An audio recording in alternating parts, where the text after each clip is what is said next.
Welcome to the Nerd Party. Let the filibustering begin. Welcome to Nerd Party.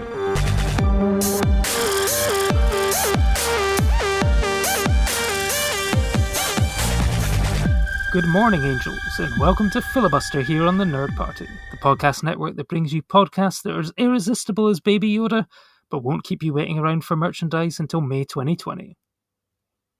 On today's show, we review Charlie's Angels and take a look at the career of Kristen Stewart. With me, as always, is the Bosley to my Charlie. It's Lee Hutchison. How are you? Hello, Stuart.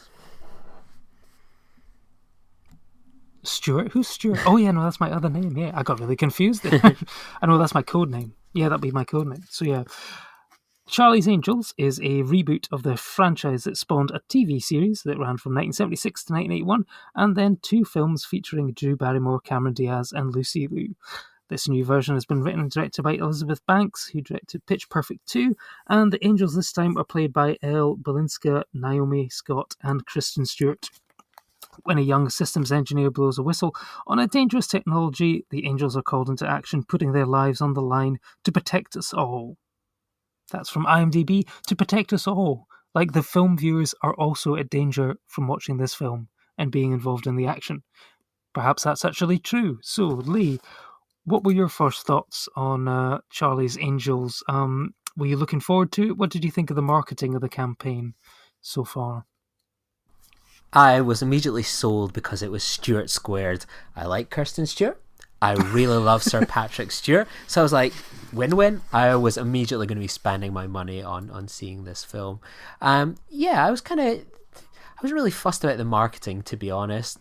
The posters on the side of buses, etc. I was just more sort of like good faith in that. I really like those actors, so I'm going to give it a fair shake. And I kind of thought it would do all right in America, to be honest, but then it seemed to tank there, and then sort of Elizabeth Banks made some comments, and then there was blowback, and it was like, oh, right, it kind of by the time it arrived in the UK, like I was keen to still see it because I'd committed to the idea of it, and my girlfriend was unwell that week, and I was like, do you still want to come see Charlie's Angels with me? And she went, yeah, it's a film I can just basically sit there and watch, and I don't need to think about it, which was somewhat damning perhaps about Charlie's Angels, but yeah, we went along to see it, and I don't think it was that great a film, to be honest. I think the ultimate problem that I had with the film was, and I hate to say this, I thought Elizabeth Banks did a pretty terrible job of directing it.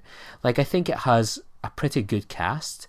I think it has some nice ideas, but I don't ever get sort of the kind of a visual punch to the film where none of it sort of seems to come together. I didn't think the action scenes were well directed. I didn't think the comedy was well directed. I didn't feel that there was anything that kind of lent itself into the genre visually. I was sitting there like clamoring for someone like maybe an Edgar Wright, or maybe a Catherine Bigelow, or someone that could do something with this action. I'd sort of seen Elizabeth Banks' action sequence in Pitch Perfect 3 at the start with the exploding boat, and that wasn't much better than the ultimate direction with this. And I feel sorry to kind of say that, but I felt that sort of the blame for this movie sort of lay at Elizabeth Banks' door. I think she didn't make use of all the great tools that she had at her disposal, and she let them down, to be honest. Well, I think I'm just going to say it's unfair to criticise her for the boat explosion in Pitch Perfect 3 because she didn't actually direct.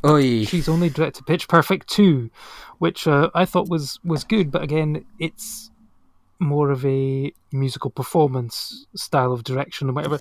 And Pitch Perfect 2 was actually pretty funny. She can do comedy. I think she's a great comedic actress herself. I've seen her even from like the sort of beginning days of like when she was in Scrubs and stuff like that. I always thought she's a great talent on screen, very, very funny. She did really well. Pitch Perfect 2 was the highest grossing one of the saga, so she did great there. She was given the chance to do this. I think, like you say, the action sequences are not very well directed. There's nothing that makes them stand out from any other sort of blockbuster sequence.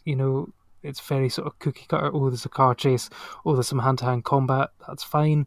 And yeah, I think that's... I'm not sure if her comments were entirely fair that, apparently, blokes will only go see action films directed by women if they're part of a DC or Marvel Universe saga. I think, was anyone ever really clamoring for a reboot of Charlie's Angels? I'm not sure if we were. It has only been about 17 years since we had the last ones. I mean, I think this film did do some things better than the McG ones. I mean, in terms of sort of the characters themselves, if we look back to, I mean, I think I caught the original Charlie's Angels, or part of it, maybe the second half on TV about a month ago or something. They were probably repeating them on ITV2 or something in order for the new film coming out, and there was that shot of them sort of coming out of the water and then sort of stripping off out of their wetsuits, and I'm like, well, this is clearly directed by a man, because there was no need for that. And the fact that each of the female characters in the original, the films, basically all have relationships with men and stuff like this. This time there was a slight flirtation with one character and a guy, but the rest of it, none of the female characters were defined by having a relationship. And even then, I think Kristen Stewart's character was certainly looking slightly flexible in terms of her attraction to people as well. So I thought that was sort of a great step forward. Then there's this whole widening of the story arc. Is it a reboot? Is it a sequel? You've got all these Bosleys, which are now a rank within the agency. And, I guess Patrick Stewart's character was the lead Bosley. I'm not sure if that was a choice born out of the fact that Bill Murray didn't return for the sequel Full Throttle and then was replaced by Bernie Mac, and then they wrote in the fact that this is now a sort of a role rather than a character. What did you make of those changes to the sort of the franchise? I did laugh, I must admit, when Patrick Stewart was badly photoshopped on top of Bill Murray and Bernie Mac's face. And it was just like, oh, they've gone there. That's really quite funny. I actually recently rewatched also the Charlie's Angels films. I watched them on an iPad on the way to and coming back from Amsterdam. And I saw the second one actually on a date when I was 16 and stuff. Saw that as a double bill with Bruce Almighty in between a Pizza Hut. So, rolling back the years there. But yeah, I had no problem with it sort of being expanded to it being an international kind of setup. I was totally fine with that. And I just found it funny that sort of they really went out there and removed Bill Murray and Bernie Mac. It was kind of funny. Yeah, so I mean, what did you make of the three angels? Well, technically there's two angels, and then there's Naomi Scott, who for me was one of the few highlights of the Aladdin remake. I thought she was actually very good in that, but she comes in as she's the whistleblower in the tech company, of which they have to go in and steal a piece of tech and then take it out. And sort of just watching that whole thing, I'm like, wasn't that the plot of the original Charlie's Angels? Didn't they have to go in and get a bit of tech that then, of course, they were then double crossed, and then it turned out that someone else needed that, and then it seems quite similar to the plot of this film, doesn't it? Yeah, what I found really odd, this was a bit I disliked a lot about the film, and not much I really disliked, even though I had issues, was that they have this little technology that can if people are near it can zap them and kill them, dun dun dun. And then there's this security guard that's kind of just a little bit pervy, but just generally going around his job for most of the part of the film. And then he gets killed because he's really close to this technology. This new potential angel, Elena, is at fault, and you think, oh my god, it's gonna be a bit of a dramatic moment. She's killed someone unintentionally, but she's done it and she's at fault. And it's kind of okay, that just happened. Oh yeah, he's definitely going to be okay. No, he's dead. And it felt like an odd moment of this could be maybe a learning point or sort of part of their character's journey to becoming an angel, responsibility, etc. But it just kind of got glossed over. I thought that was a really odd part of the technology, but I also thought the same as you, very much like the first one. And, there's only been sort of 3 Charlie's Angels movies in the past 20 years. I don't think they need to be repeating sort of the same sort of plot lines. I'm thinking about that moment. Yeah, it did seem quite jarring at that point where yeah, you say she should have maybe been haunted by this, or sort of, she's basically taken someone's life. She maybe didn't mean it, but she also didn't do enough to save him. And then, yeah, it should have had more of an effect on her that maybe would have come back later when she maybe had been facing another villain and had to decide, is she going to go through with it or something like that. There needed to be more weight on that character, I think, based on that particular decision. And, I thought she was good. What did you make of the other two angels and their roles in this? Yes, you've got Elle, I think, and then of course Kristen Stewart as well. Did you think they made fine additions to the franchise? I thought Elle was really good. I thought she was a standout, a real kind of badass action hero. Kristen Stewart I thought was good. Again, I sort of felt that much like the action, Elizabeth Banks didn't sort of play to her, strengths. Like, she has these kind of witty lines, but the direction for it is so kind of plodding. I just felt like better direction could have really served Sabina's character kind of better, to be honest. I just felt like you sort of have her having these like quippy one-liners, but it's very television sort of style kind of direction, and it just sort of just has her sort of there making these quips, and they're just sort of there in sort of flat direction.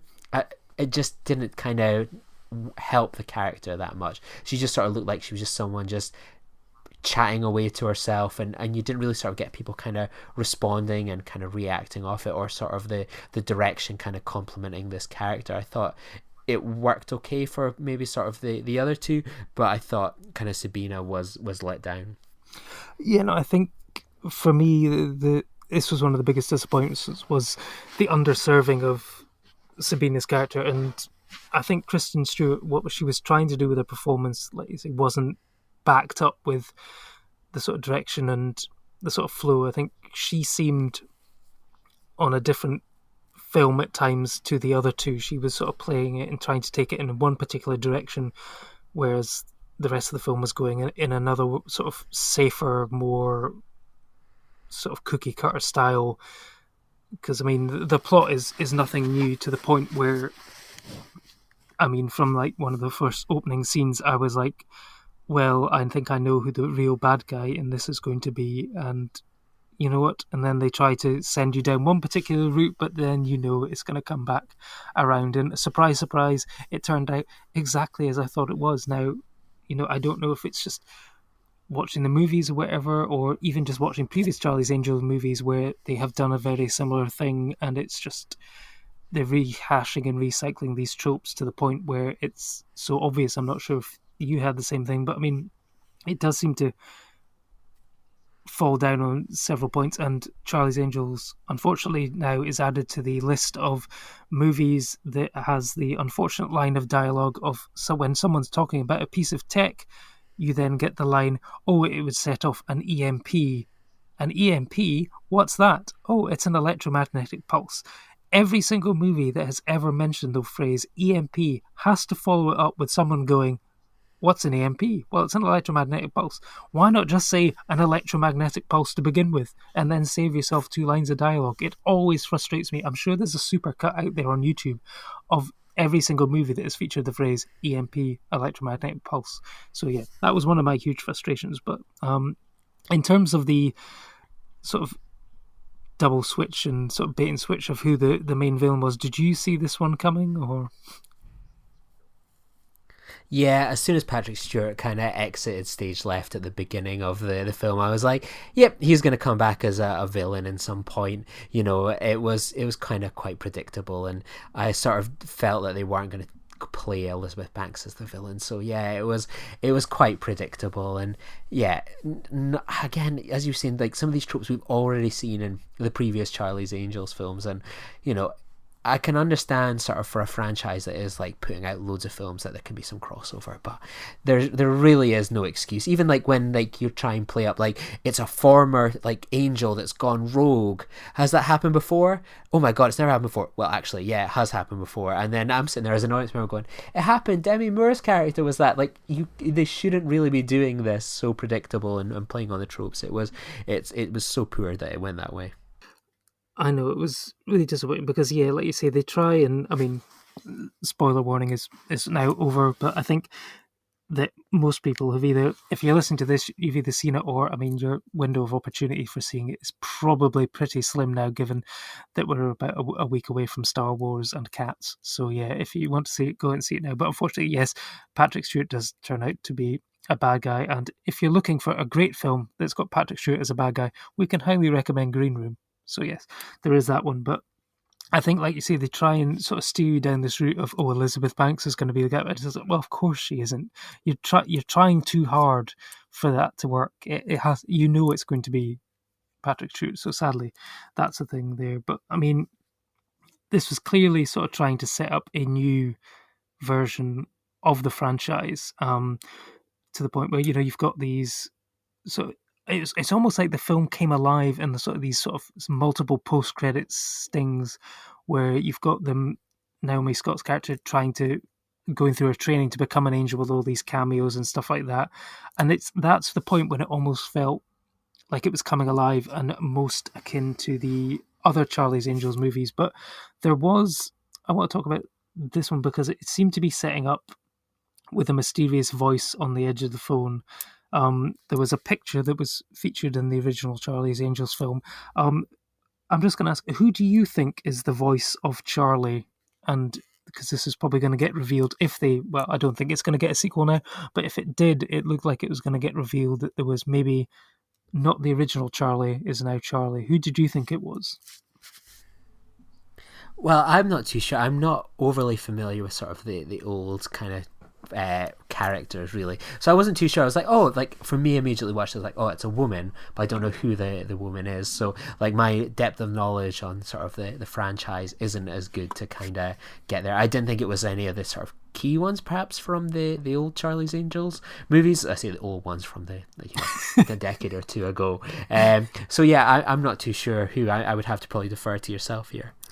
I was thinking it was potentially Drew Barrymore, because that photo was the one that Sam Rockwell's character had, that he believed Charlie was responsible for the death of his father or something like that. So I'm thinking that it's potentially Drew Barrymore, only because they had that scene and then about 30 seconds later it popped up that she was an executive producer. So, but I don't know, it might be... I would say it could have been a clever bait and switch like they did in Hobbs and Shaw by having this mysterious voice on the end of the phone, but it sounded like Ryan Reynolds, but no, it can't. It's too obvious for it to be Ryan Reynolds. Apparently it might be Keanu Reeves going on the feature. But knowing how they managed to botch the whole, is Elizabeth Banks going to turn on them or not, it probably is actually Drew Barrymore, and they just really have signposted it far too clearly for that. So, I mean, future the franchise-wise, do you think we will see a sequel to this film, or is it a case of goodbye, Charlie? Yeah, I think the box office was so pitiful for this film, sadly, that we're not gonna see one. And I think ultimately it just came down to the film wasn't that good, to be honest. It was, you wouldn't begrudge it if you caught it on Netflix, but in terms of kind of box office, I wasn't that blown away by it as a cinematic experience. It didn't have me rushing to mates saying, hey, go see this film. I spoke with one of my co-workers, and he's usually so positive in his letterbox ratings and stuff, and I went to him before seeing the film. I was like, oh, do I need to stay to the end for any post-credit thing? And he was like, yeah, there's some stuff during the credits, but you'll just be so desperate to leave by that point, you won't want to bother. So that's pretty damning from even the most positive of people. Yeah, no, I mean, I went in really wanting to enjoy it, and it was passable entertainment. I mean, like Joe said, you can just sit there and watch it. It was enjoyable enough, but did it set the world alight? No. Did it have enough points of differentiation to sort of warrant it being there and to showcase a new angle for the franchise? Certainly not. So I don't think it will. I mean, in terms of its failure at the box office, do you think it was a case of gender bias against this female-directed franchise, or was it just the fact that people really weren't all that interested in seeing a new Charlie's Angels film? It's probably the latter. I certainly hope it's not the first one, but I just feel that there wasn't much buzz going for this film, and the marketing campaign became sort of non-existent really in the UK. Like you would see it on the side of buses, but there wasn't sort of the traditional kind of media you would expect for a film like this, who's maybe aiming at sort of the younger crowd and audience to get behind it. You know, a generation of film fans, you know, aren't necessarily kind of Charlie's Angels fans. They're films that you might catch randomly on Netflix, but it seems sort of that moment has passed, and you know, there's not enough crowd of, you know, fans and stands to go see this film without sort of relying on sort of you know, getting the general public involved and checking them out. And you know, people are maybe saving their money for Star Wars on the horizon. It's getting near Christmas. People are having to pick and choose their films. You know, I think there's ultimately a lot of factors going against the film, but I think ultimately it was the quality at the end and the lack of word of mouth that went against it. Yeah, no, I mean, I think it's a good point you make there about sort of maybe people saving their money for that, because I mean, we're sitting here as, I was going to use the word privilege, but you know, we pay for our Cineworld's unlimited cards, but yeah, I mean, it means that we can go and see a film without really having to worry about the cost of it.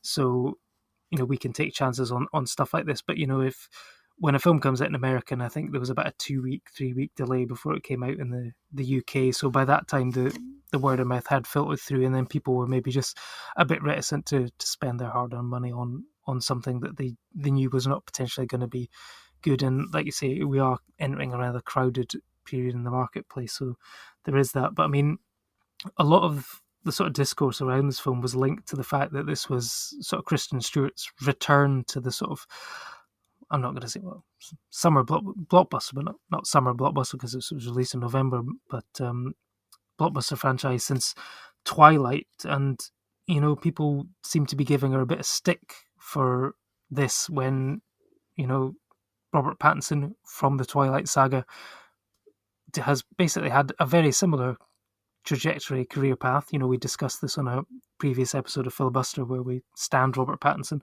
and I think we're a couple of K-Stew stands as well, where, you know, following Twilight, she kind of purposely made the decision to take sort of smaller roles, independent films, stay out of the limelight, and then eventually come full circle and she chose Charlie's Angels. Robert Pattinson is going to go back into the blockbuster world with The Batman. Some have claimed that he's the worst vampire ever, then that it's taken him sort of about 12-13 years for him to change from a vampire into a bat. But, you know, what do you think, what do you make of this, where people are sort of criticising sort of, or not giving Kristen Stewart the same sort of respect and recognition as Pattinson has for his post-Twilight career? I think one of those ones, I think Kristen Stewart has been picking, obviously, indie films as well, but I think the quality has been a bit less than sort of our Pats's ones. You know, you sort of look at some of the ones from the past few years. So Personal Shopper, absolute real highlight. And then sort of like, kind of since then, you've kind of got Lizzie, which was I enjoyed it quite a bit actually, but didn't sort of seem to set the box office alight or critical reviews very well. We actually had the director on for this film, and it was a real pleasure to chat with him. J.T. Leroy, another one that sort of didn't seem to get much in the way of press attention. I think it's only came out 1 year ago, and I think you can buy it for like £1 on iTunes. You know, Seberg, which is going to come out kind of around now in America, or early next year here in the UK. She was good in it. Fine film, nothing perhaps spectacular. And then you go into sort of Charlie's Angels, and then she's kind of got this big Fox kind of tentpole movie Underwater in 2020. So she hasn't had the greatest run recently, whereas sort of with our Pats, you get your movies like the Lighthouse, for example. The name's just completely escaped. Good Time, you know, films that people get really excited about that become sort of real word of mouth hits. And kind of Kristen Stewart hasn't really had that in a little while now. Sort of Personal Shopper was probably the peak of that sort of period, you know. But in amongst those, you sort of still had a few films that didn't really land. American Ultra, you know, Equals, we reviewed that on the A24 project. Not the greatest film really in the world. You know, Clouds of Sales Marie, another good film. You know, she's sort of, the quality of the indie projects she's been choosing haven't either been the greatest, or haven't been kind of acclaimed as well as kind of our Pats. Maybe our Pats have just been choosing them a little bit better, I think. Yeah, it's a weird one because, yeah, I think, like you say, some of the choices she's made in the last couple of years hasn't reached, certainly, I mean, our Pats is on probably the best streak of his career at the moment. But I think it's like she got a lot of criticism for her role in Twilight, and he did as well. But I don't think that was down to the actors. I mean, I think some of it you can see like in like the audio commentaries and in the press tours when they make fun of the franchise and stuff, that they're switched on and stuff like that. It was just, I don't think either of them probably realized what that franchise was going to become when it started, and then they were kind of locked into it, and they were kind of like going through the motions towards the end. But I mean, she started off, she had a great role as in Panic Room, and then sort of around the time that Twilight came out, she had roles in like Into the Wild, and then Adventureland, I thought was a great film. The Runaways she was good in, and then it seemed to sort of reach that peak with the sort of Snow Whites and the Huntsman as well, that people just really sort of turned on her for some reason. But then I think, like you say, Personal Shopper is probably her best film and best role to date.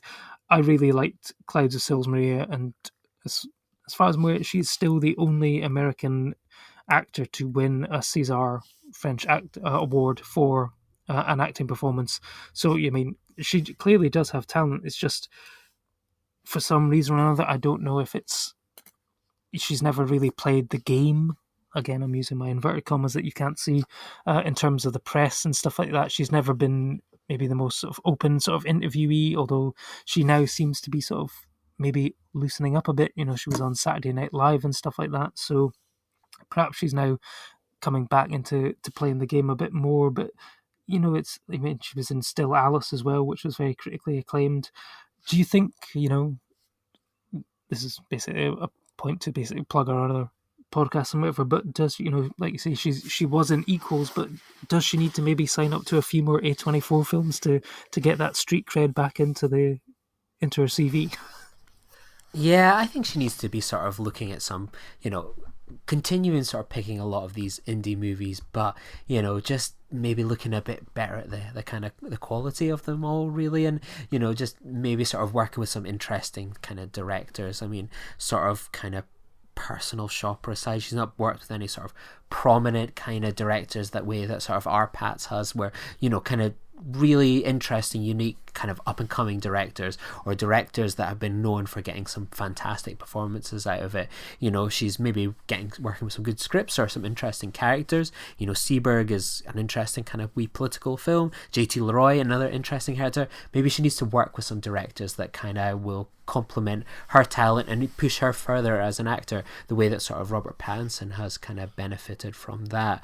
That could be a way, just sort of picking the projects, but also picking the talent she works with as well, people that she can really draw from. I know, because I think Robert Pattinson he's basically worked with the Safdie brothers after emailing them saying that he enjoyed one of the films, and then has done that. I think he did the same with Robert Eggers, so he's been seeking out directors he wants to. So I think perhaps maybe Kristen Stewart needs to move into like a production role or something, find a script and then find like a interesting filmmaker to work with in order to really sort of showcase her talent, because it is there. It's undeniable that she's a very talented actress given the right role. It's just, I think Holly needs to wake up and find the right people to work with her in order to bring out that sort of talent, I think, as well. But we're sort of talking about talent and working with, I mean, she's someone who's worked with female filmmakers in the past, and we champion female filmmakers, unlike the Golden Globes, who have yet again dropped the ball and only nominated male directors in that category this year, as we found out today. But what have you picked for us for this week in terms of our 52 films by women choice? Yeah, I have picked Hail Satan, which has arrived on Netflix this week, from director Penny Lane. So I think we discussed this before when we were reviewing The Witch. Sort of the Church of Satan have a pretty awesome social media strategy online, and this documentary really kind of looks at sort of the rise of the Church of Satan and why we should probably all get behind the Church of Satan and their work that they're doing. So I would highly recommend people to check out this documentary. Excellent. No, this is one that I'd heard great things about and had missed at my local independent cinema, so I'm glad it's on Netflix. So I'm definitely going to try and check that out before the end of the year. And my pick this week is a film which I was not expecting to see, because I think it was the Cineworld Unlimited secret screening this past week, and I was hoping for Little Women, even though you kind of did spoil it for me and tell me exactly what it was, but I always thought there might have been a chance, you never know. And also I had a free evening, so I went along and watched it, and I'm glad I did, because I watched Queen and Slim, which is directed by Melina Matsoukas, and it is about two characters, Queen, who is a lawyer, and Slim, who is her Tinder date, who on the way back from the date at a diner, which didn't go particularly well, they're pulled over by a cop who basically one thing leads to another. Let's see, he's a white cop and he's slightly racist, and basically it ends up that they accidentally shoot and kill this cop, and then she basically says, we need to go on the run or our lives are over. And basically what we get is a lot of people have called it, a Bonnie and Clyde of this generation. I would say it's potentially more Thelma and Louise, and that Thelma and Louise were sort of accidentally, or sort of more, they weren't glorified, and they didn't want to do what they did. They just ended up in a terrible situation where they went on the run. So it's kind of similar to that, but it's quite interesting. It's got a lot to do with sort of race relations and the sort of treatment of people by the police in America at the moment. It's very, very topical. It's very well made. Great two central performances. I was there sort of watching it, but then I had this awkward situation where I was questioning the actions of the characters, going, well, I wouldn't do that. But then I realised, hang on, I'm white. I've never been racially profiled by a cop. Of course, I have no idea what they would do in that situation, and I'm sure it's actually all basically, that is what I think. I think it's going to, a lot of people are going to see themselves in this film and basically see a very strong message in this. And this one comes out end of January over here in the UK, so it's definitely one to recommend for when it eventually comes out over here. But it was a surprise screening. I know these ones, people always think, it's December, it's going to be Star Wars or whatever, and it wasn't. But I'm very glad to say that nobody in my cinema walked out. Normally people walk out when they don't like the look of a film, but everyone stayed for it, and I think it was definitely worth the surprise on that one. So yeah. So that brings us... Yeah, I definitely need to check that one out. Yeah, no, it's definitely recommended, and I think when you get to see it, you'll be able to add it to your 52 Films of Women target for 2020. And what are you up to at the moment, actually? What's your running total at? Even though I know we mentioned about 2 a week here, but what have you managed to get up to?